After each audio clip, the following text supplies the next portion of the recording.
के आपके मैथ के पिछले वीडियो में हम लोग ने डिस्कस किया था सब्स्टिट्यूशन मेथड के बारे में।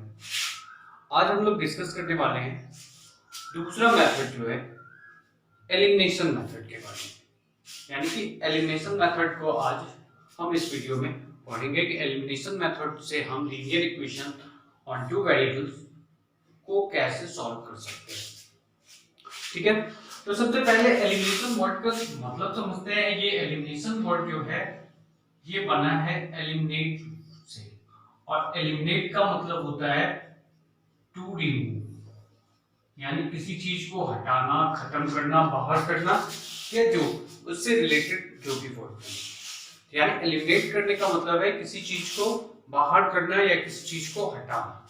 तो अब सोचिए किसी चीज को बाहर करके या किसी चीज को हटा के हम इक्वेशन कैसे सॉल्व करें। इक्वेशन में अगर हम किसी चीज को हटाते हैं तो इस चीज को समझने के लिए आप इस तरह से समझिए कि मान लीजिए आपके पास कुछ पोटैटो है और कुछ टोमेटो। कुछ पोटैटो और कुछ टोमेटो है, और उन दोनों को एक साथ जब हम उसका वजन करते हैं तो मान लीजिए उसका वजन आ रहा है आपके सामने 5 kg। ठीक है, कुछ पोटैटो है मेरे पास, कुछ टोमेटो है, तो दोनों को अगर हम एक साथ उसका वेट कर रहे हैं तो उसका वेट आता है 5 kg। अब अगर यहाँ से कोई आपसे पूछे कि पोटैटो का वजन कितना होगा या टोमेटो का वजन कितना होगा, तो इस चीज को आप कैसे फाइंड कीजिएगा, कैसे बताइएगा कि एग्जैक्टली जो है पोटैटो कितना है और टोमेटो कितना है। तो इस चीज को बताने का के लिए आपको क्या करना होगा कि दोनों में से पहले किसी ना किसी एक को तो एलिमिनेट करना होगा।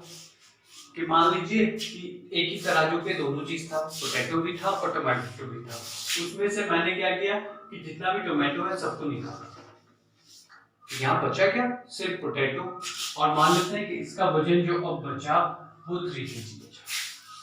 तो अगर इससे ये टोमेटो निकल गया तो जो बाकी बचा वो वजन है वो तो इसका है। तो दैट मींस पोटैटो के बारे में तो मैंने बता दिया कि ये 3 kg होगा।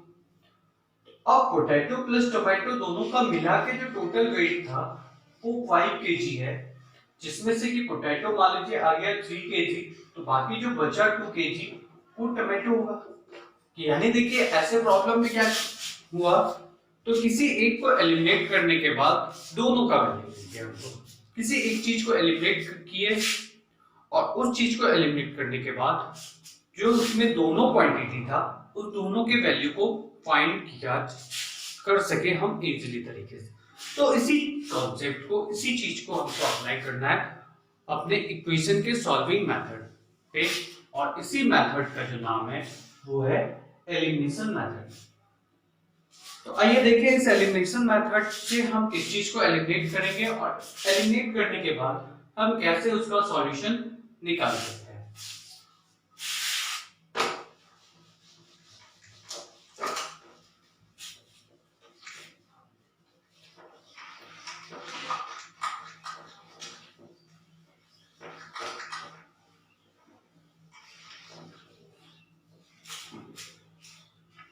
तो एक एग्जांपल सबसे पहले हम रखते हैं 3x plus 4y equal to 13 and 2x minus 3y equal to 1।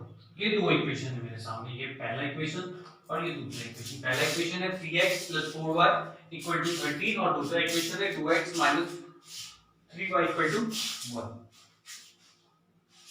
अब इस एलिमिनेशन मेथड को से इस प्रॉब्लम को सॉल्व करने के लिए किसी ना किसी एक को तो एलिमिनेट करना होगा। चाहे यहाँ पे एलिमिनेट किसको करेंगे, दोनों दो वेरिएबल जो है आपके पास, उस दोनों में से किसी एक वेरिएबल को हमको एलिमिनेट करना है। तो एलिमिनेट करने का रूल क्या है, यहाँ पे कैसे एलिमिनेट कर सकते हैं इसको। तो अब देखिए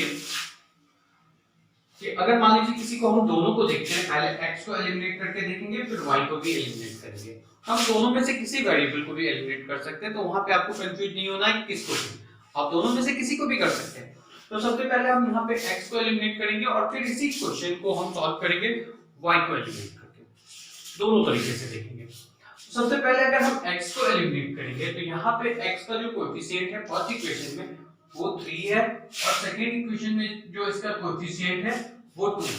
तो सबसे पहले जिस वेरिएबल को हम एलिमिनेट कर रहे हैं उसके कोएफिशिएंट को हमको इक्वल बनाना होगा, बराबर करना होगा।